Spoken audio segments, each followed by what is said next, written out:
So this is what she says. Get ready for it. You're gonna be holding on to your pants by the end of this. Is that an expression? It should be. I don't know. Hey guys, what's up? So today I have a part 2 to my horrible salon experience video, and it is involving the same lady as the first one. I probably should give her a name. We should call her, like, I don't know, Stephanie? Is Stephanie a good name? I don't know. Samantha? For some reason, S names seem like they fit her to me. We'll just go with Stephanie. That was my first instinct. So anyways, if you want to go see that video, totally, I will, like, leave a link in the description. And you probably should watch that one before this one, because it'll make more sense as to why this is so crazy if you go watch that one first. So to recap kind of a little bit as to last time, I just gotten my hair cut. The person jacked it up, the person in my other video. So I needed an appointment to go in and get it recut, like evened up and stuff. So I had to start looking for a hair appointment pretty soon, right after one that I already had had. Does that make sense? So to find a hairdresser, because I didn't have like a regular hairdresser where I lived, I decided that I would like use Yelp, I would use Google, I would find a salon with really high ratings, and I would find like the highest person.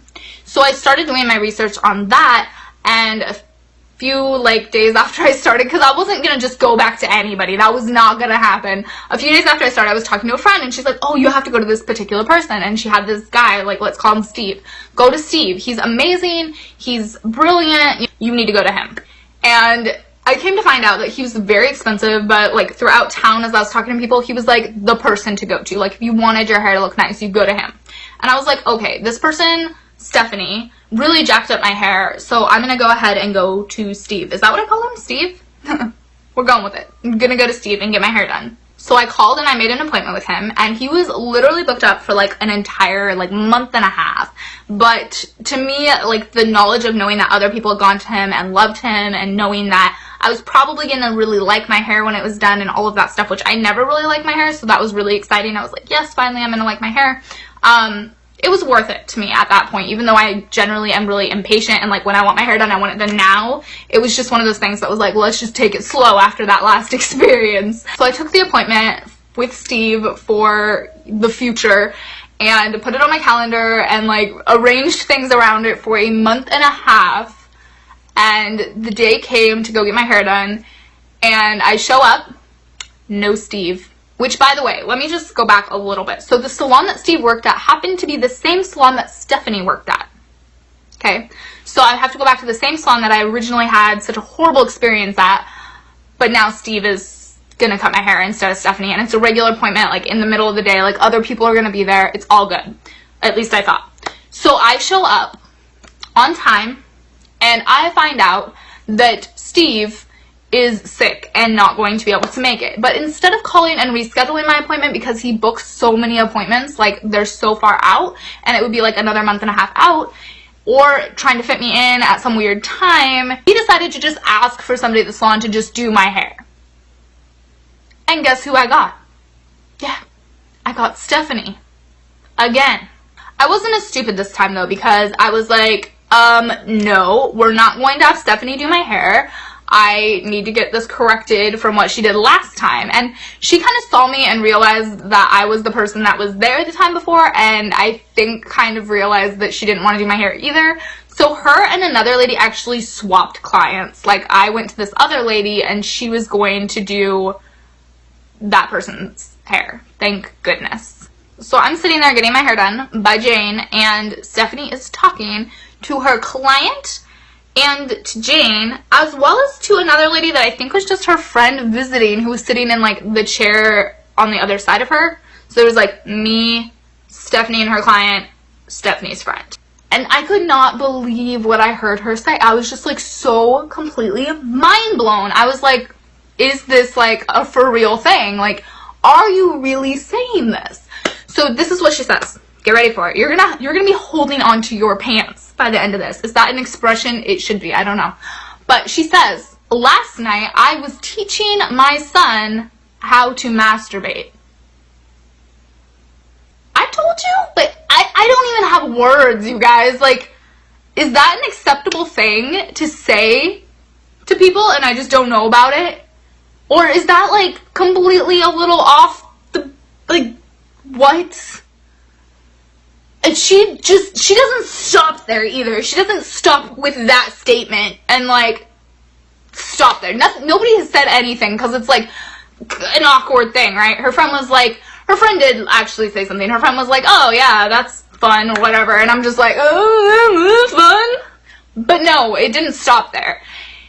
She continued to talk about this and how he was like 16 and still hadn't figured it out, so she was helping him, and I'm just going like, is this some sort of dream? Am I like, how is this a thing? How am I hearing this? What the heck is happening to my life? Like, how is this lady still employed? And let me just be completely honest with you, I don't remember every single thing she said because I was so completely astonished that she would even bring it up. It was so uncomfortable too, because like, there's one thing if you just want to talk about it, but to talk about teaching your 16-year-old son, really?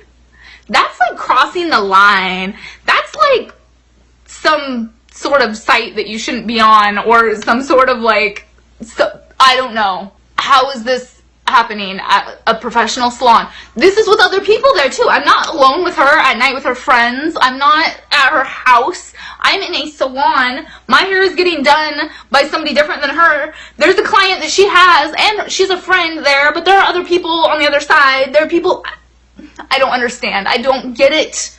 So I proceeded to just stay quiet because I'm like, what else is this lady gonna say? Like, what else are we going to learn from this lady? Like, I'm now getting to the point after I got over the initial shock, which, by the way, can I just say, if you have to teach somebody how to do that, maybe they shouldn't be doing it. But, okay. But after I got over the initial shock of, like, did she really just say that? I was like, this is great. Like, I'm going to just learn so much that I probably don't want to know. What other crazy things am I going to learn here today? I have no problem if you want to talk about stuff with your friends. Like, that's cool. In public, where there could be children, is a little bit much for me. But then on top of that, it was kind of like a little taboo as well. And also, how does her 16-year-old son feel about this? She's literally telling probably 10 people that could hear the conversation. I don't know if all of them were listening, but like literally telling a whole bunch of people that she had to teach her son how to do this, which is there should be a law against that, right? Like, and when she started going into detail, this was not just an illustrated coloring book that you hand off. This was like a teaching. This was like something creepy that you would see on some fetish site. This was like beyond uncomfortable to sit there and listen to, and yet it was happening. And I was just like, this has got to be a dream. This is not happening. This is not real. It was real though. Once again, the most surreal thing, and then it was legitimately happening. And I don't even know like what else to say. It was so awkward. I was just like, no, that did not just happen. But it did. So at this point, Jane is like, has not really responded. She just kind of has been like responding in grunts, but not actual like words. And then Stephanie's friend was kind of more so responding, but also kind of like not responding. Because I think she realized that it wasn't really like, I think she was okay with the conversation and didn't find it as disturbing as the rest of us did, but at the same time, she was more like, okay, we should probably not be talking about this in front of like your clients and your other people. And her client looked like she was going to drop dead. It was a lady who was probably 85, white little curly hair, and like this lady's talking about teaching her son to masturbate.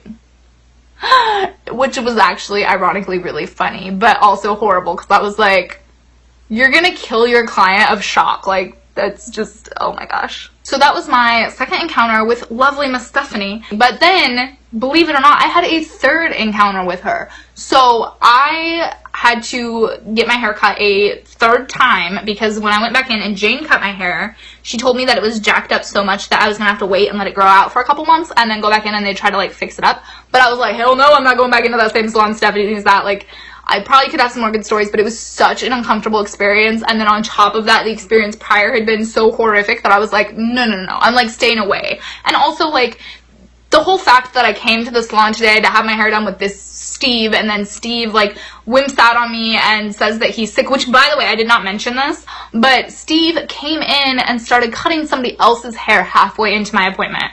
Did not say a word to me. Jane did not say a word to him. He lied. He lied to me because he overbooked appointments. so that he could come in and cut somebody else's hair. Like, really, Steve? Really? There was no chance I was going back to him, even though I really did want to get my hair cut by him. I was like, no, that was like just disrespectful to like pass me off to somebody else and say you're sick and hope that I wouldn't notice that you came in, but then you still have the guts to come in and do somebody else's hair. Like, really? So no, that wasn't gonna happen. So I was just like not gonna go back there unless Jane moves salons, and then like I follow you, Jane, like you were fine. I ended up booking an appointment at this completely different salon, just like get away from the drama, you know. And I just went in and she looks at my hair and is like, did you cut it yourself? And I was like, no, actually I got it done at X salon by, you know, I didn't tell her who it was by, actually I just said X salon. And she said, oh, that's so interesting, I've been hearing horror stories from them for the last few months. And I was like, oh really? Like, I'm not surprised. And I told her about the partying and just like the craziness that happened, which was in my first video. And then I also told her about the whole like teaching her son to masturbate comments and stuff that she made, and like talking about it and like expanding on it. Like, I just told her like what had happened, and she was like, yeah, so apparently, and she said Stephanie, she's like, Stephanie, one of their salon people, was dealing meth at the salon, and she got arrested and put in prison, was like the end of the thing. Like, so she was in prison at this point for dealing meth at the salon. But before that happened, I guess for the last previous couple of months, people had been coming into this particular lady that I went to at this other completely different salon with absolute horror stories of like things that she had told them, or things she had done, or things that she'd done to their hair, like just completely blown this lady's mind. And she's like, I don't know like how she's not losing her license. She was apparently doing a bunch of other illegal stuff, like giving tattoos illegally, like makeup tattoos, like the ones for your eyebrows and stuff, like without having any of the right like certifications or any experience. She just ordered stuff off Amazon and was doing it. And she was just doing crazy stuff. She had a bunch of like other like weird, there were people with all sorts of weird like stories of like things she told them like about her sex life, and like there were a bunch of horror stories of like her drinking and being there drunk, or like popping pills and like doing hair. It was just absolutely insane. I was like, oh my gosh, I actually had like semi in the middle experiences with this particular salon lady. I was just completely blown away by that. I was like, how could this lady continue to cut hair for so long? She was there for 2 years before she was thrown in prison for selling meth. Like, how does a salon owner not realize that your employee is so freaking crazy? Like, how does that happen? Especially if you're a salon that hires one of the best people that cuts hair in the entire area. Like, it just blows my mind, completely blows my mind. So, yeah, the lady I went to cut my hair, and I'm happy with it-ish. I mean, I'm never happy with my hair, but it's alright, it's okay. And it was just so funny to like go from like having those experiences at those other salons, and then going to get my hair done at this completely other salon, and like hearing the nightmares of things that have gone down there, and then also like knowing that this lady got thrown in prison, which I verified when I got home that it actually did happen. So that was the second video that I've made on my worst hair experiences ever. If you guys liked this video, it'd be pretty awesome if you gave it a thumbsies up, and you guys can subscribe. I am planning on putting out a new video every single week. I really like telling stories. I do this to my friends all the time, and they get really, really tired of it. So if I could outlet it on the internet, they'd probably be really happy. So I will see you guys next time. Bye, guys!